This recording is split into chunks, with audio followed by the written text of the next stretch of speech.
거룩하신 하나님 아버지, 이제 이번 주 일주일 동안 함께했던 이 말씀의 마지막 날입니다. 그동안 매일 저희와 함께해 주신 주님의 은혜를 감사합니다.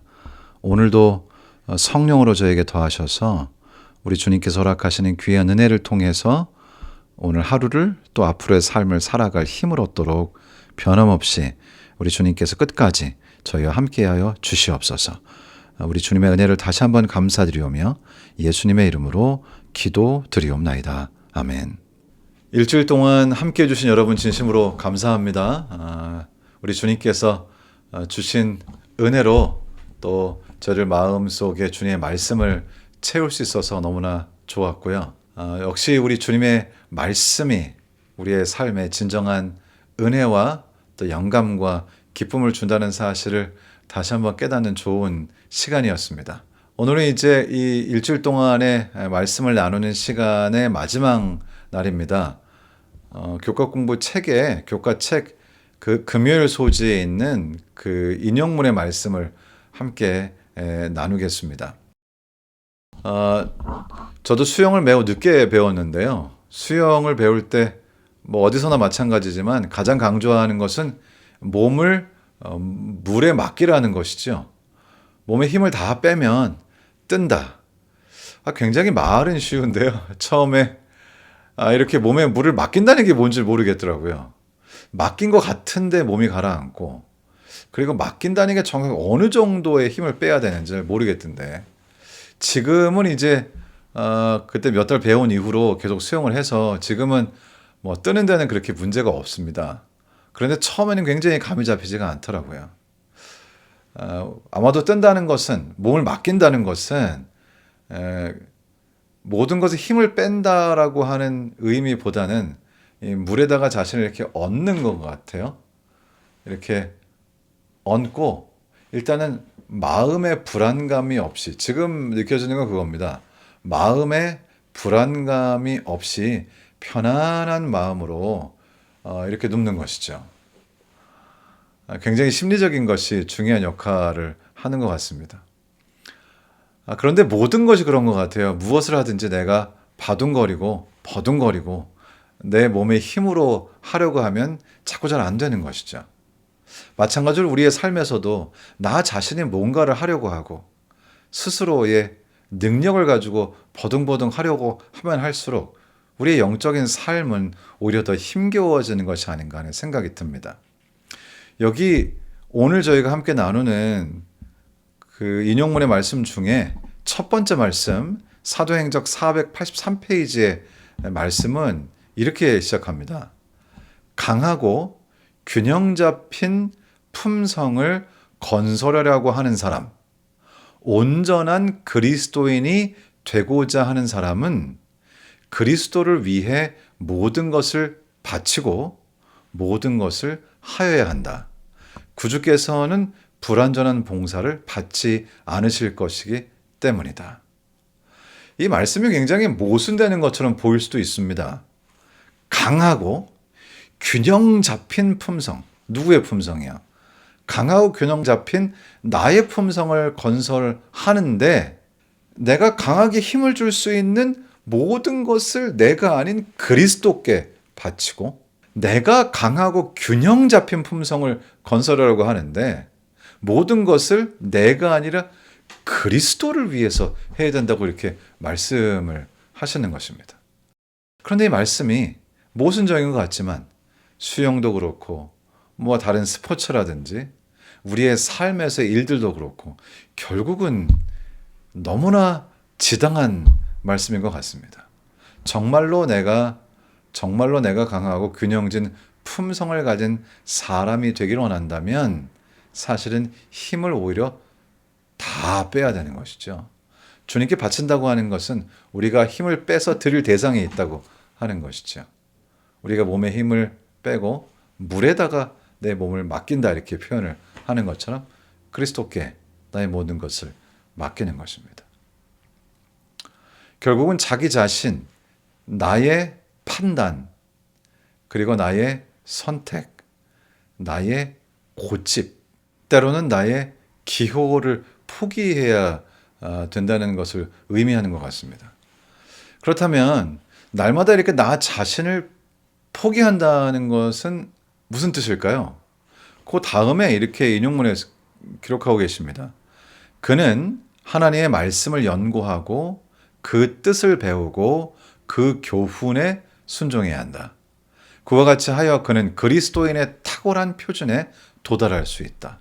하루하루 하나님께서는 그와 함께 일하시고 최후의 시험의 때에 설 수 있는 품성을 완성시키신다.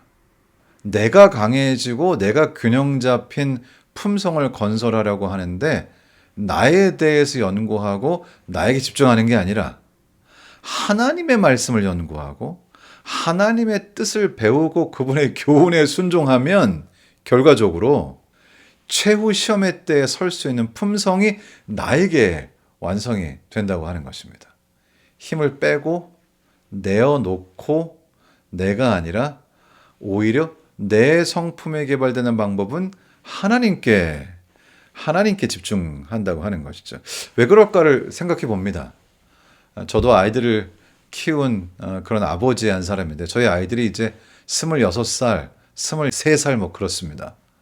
생각해 보면 어릴 때 우리 아이들을 참 잘 가르치려고 여러 가지 말로 가르쳐 봤는데요.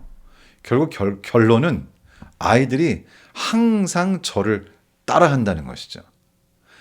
제가 하는 대로 제가 책을 읽으면 비슷하게 하려고 하고 제가 운동을 하면 또 비슷하게 하려고 하고 결국 어떤 한 인간이 진정한 의미에서 성장하고 변화되어 간다는 것은 이제 어느 정도 온전히 성장하여 이루어진 사람을 바라보고 또 연구하고 따라하고 하는 것을 통해서 결국은 그렇게 완성된다는 사실을 또 깨닫게 됩니다. 어떻게 보면 굉장히 단순한 얘기일 수 있죠. 우리가 진정으로 강하고 균형진 품성을 건설하기를 원한다면 진정으로 강하고 균형 잡힌 완전한 성품을 가지신 바로 그분을 바라보고 그분에게 다 드리고 그분에 대해서 연구하고 그분에 대해서 배우고 그분의 뜻을 순종하면 그럼 우리도 그분처럼 되는 것이죠. 여기 사도행적 뒷부분에 이렇게 483페이지 이렇게 기록합니다. 신자는 복음이 타락한 인간을 위하여 무엇을 할 수 있는지를 보여주는 숭고한 실험을 사람들과 천사들 앞에서 날마다 행하고 있는 것이다. 그래서 나는 지금 약하고 불완전하고 불균형하고 완전히 부족한 그런 사람인데 내가 강하고 균형 잡히시고 온전한 성품을 가지신 주님을 바라보고 나 자신의 고집을 포기하고 그분에게 집중하고 그분에게 다 드리고 그분의 말씀을 연구하고 그분의 뜻을 배우고 그분의 인도하심에 순종하게 될 때 내가 어떻게 우리 주님을 닮은 성품을 가진 사람으로 변화되어 갈 수 있는지를 보여주는 숭고한 실험의 샘플이다 이렇게 표현을 하고 계신 것이죠. 이것은 한 가지 전제 위에 기초해 있는데요. 그것은 우리가 주님을 바라보면 변한다고 하는 것입니다. 우리가 그분에게 집중하고 그분에 대해 연구하면 그분처럼 점점 변해간다고 하는 것을 전제로 하고 있습니다. 그런데 이것은 비단 하나님과 사람 사이에만 그런 것 같지가 않고요. 사람과 사람 사이도 마찬가지인 것 같고요. 결국 우리는 그 원리를 보고 있습니다. 그리고 이제 이 말씀에 이어서 여기 실물교훈 415페이지에서는 또 이렇게 기록하시죠. 신랑의 오심을 기다리는 자들은 백성들에게 너희 하나님을 보라고 외쳐야 한다. 세상에 비칠 마지막 자비의 빛, 곧 세상에 전파되어야 할 마지막 긍휼의 기별은 하나님의 사랑의 품성을 드러내는 것이다. 이어지는 말씀이죠. 그래서 우리가 주님을 연구하고 주님을 바라보고 주님께 순종하면 우리가 그분을 닮아가는데 이것을 통해서 하나님의 사랑의 성품을 우리의 삶 속에서 드러내게 된다는 것이죠. 다 이어지는 하나의 개념인 것 같습니다. 이제 그 뒤쪽에 이 마지막 부분입니다. 이렇게 기록합니다. 하나님의 자녀들은 하나님의 영광을 드러내야 한다. 그들은 저희의 생애와 품성을 통하여 저희를 위하여 행하신 하나님의 은혜를 나타내야 한다. 의의 태양광선이 선행, 곧 진실한 말과 거룩한 행실을 통하여 비춰지도록 되어 있다. 그렇게 되어 있습니다. 우리가 주님을 바라보고 주님의 말씀을 연구하고 주님의 말씀에 순종하고 그분을 계속 바라보게 될 때 우리의 행동이 바뀌게 되는데 빛은 우리의 선한 행동을 상징하는 말이죠. 결국 우리의 진실된 말, 거룩한 행실 이것을 통해서 그리스도의 빛이 사람들에게 비치도록 되어 있습니다. 그렇게 되어 있다고요. 그렇게 되는 것입니다. 이제 우리가 해야 할 일이 분명해지죠. 우리는 우리의 삶에서 삶의 초점과 핵심과 중심을 나에게서 떼어서 주님께 놓는 것입니다. 주님을 바라보고 그분에게 초점을 맞추고 모든 것이 그분 중심으로 되게 되었을 때 우리는 자연스럽게 우리의 삶을 통하여 그분의 강하고 거룩하고 온전하신 성품의 빛이 비춰지도록 되어 있다는 것이죠. 참 감사한 일이죠. 저는 그저 바라보고 따라하면 되는 것이고 그것은 지금까지 제가 그리스도인의 삶을 살면서 느끼는 것은 그 과정은 너무나 감사한 과정, 너무나 기쁜 과정이라는 것입니다. 바하라고 하는 사람이 매우 유명한 음악가죠. 바하의 작품도 굉장히 아름답고요. 제가 특별히 바하의 노래들을 한때 굉장히 좋아한 때가 있었습니다. 특별히 그 화성이라든지 그 모든 것들이 너무나 아름다운데요.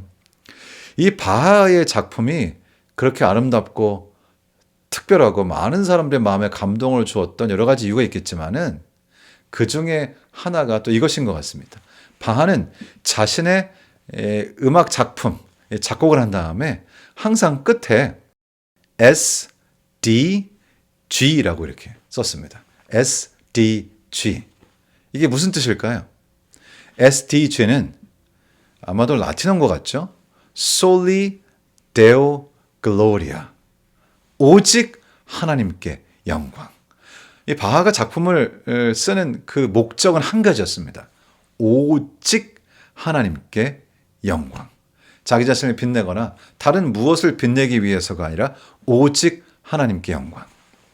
우리가 하나님을 진정으로 이해한다면, 우리가 주님의 사랑을 조금이라도 깨닫는다면, 예수 그리스도를 개인의 구조로 받아들이고 구원을 경험한다면 우리의 죽음의 문제가 해결되고 영원한 삶을 확신하게 된다면, 주님의 사랑을 조금이라도 제대로 받게 된다면 우리들은 바하처럼 오직 하나님의 영광을 위하여 살지 않을 수 없게 된다는 것이죠.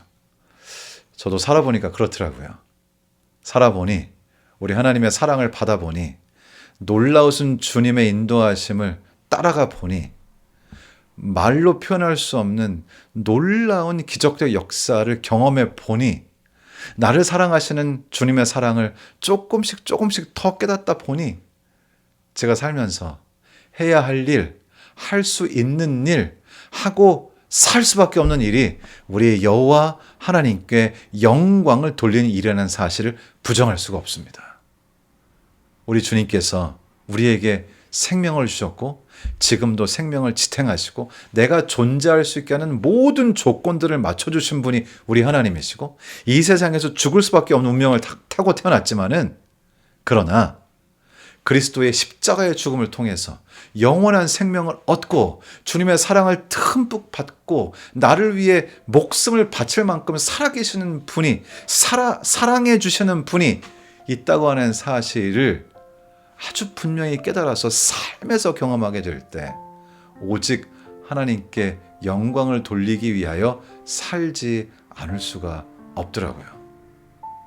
우리가 살아가는 삶 속에서 우리 주님께는 영광, 이것이 바하의 마지막 사인처럼 우리가 하는 모든 삶에서의 일들에 우리가 붙이는 우리의 사인이 되기를 우리 주님의 이름으로 축원합니다. 일주일 동안 함께해 주신 여러분께 진심으로 감사의 말씀을 드립니다. 고맙습니다. 거룩하신 하나님 아버지, 생각해보면 참 저희의 삶이 온전히 주님께 빚져 있습니다. 아버지, 그저 저희가 하는 일은 주님께 감사하고 누리는 것이죠. 그리고 주님을 더욱 알고, 그리고 주님의 사랑을 더욱 받고, 그 사랑을 나누고, 소망을 전하고, 이 얼마나 큰 특권입니까, 주님. 아버지, 주님의 은혜를 감사합니다. 주님, 앞으로의 우리의 삶이 정말 매 순간 우리 주님께 영광을 돌리는 삶이 되도록 하나님 도와주시기를 기도합니다. 그래서 우리의 삶이 기쁨으로, 감사로, 감격으로 채워지게 하시고, 우리를 위해 십자가에 달리신 우리 주님의 그 은혜가 우리의 매일의 삶을 채워서 우리의 삶이 영적으로 풍요롭고 하나님께 영광을 돌리고 사람들에게 진정한 생명의 기별, 소망의 기별을 전하는 것이 저희의 매일의 기쁨이 되도록 하나님께서 저에게 은총을 베풀어 주시기를, 우리를 사랑하셔서 십자가에 달리신, 지금도 우리를 사랑하시는 우리 주님 예수님의 귀하신 이름으로 기도드리옵나이다. 아멘.